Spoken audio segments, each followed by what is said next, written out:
Il manque un point. Une tâche en 3 temps. En 3 temps. Tu nous dis? C'est bon. C'est bon.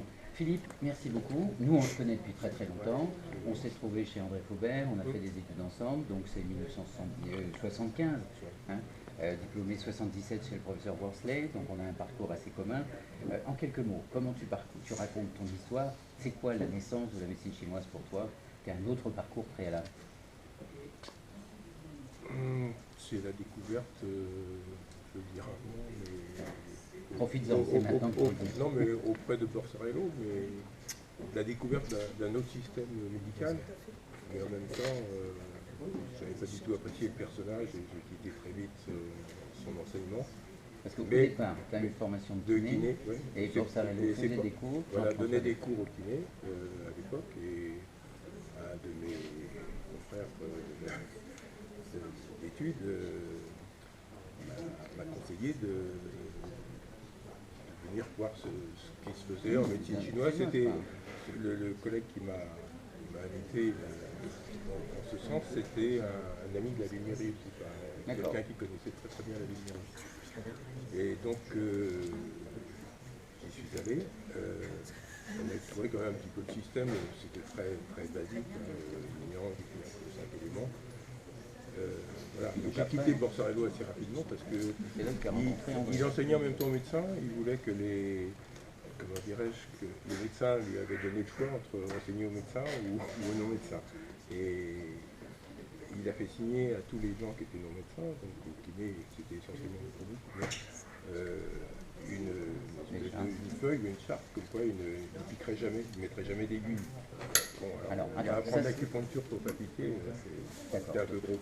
Donc il fallait que tu changes de trajectoire. Voilà, j'ai changé de trajectoire.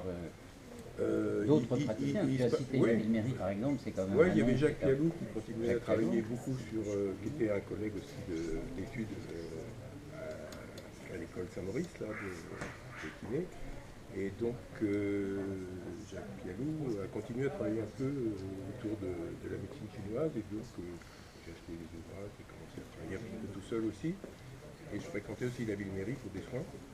Et un jour, la Ville-Mairie m'a dit « Ah, vous cherchez des cours, je connais quelqu'un qui donne des cours. » Et c'est là que tu André Faubert, voilà.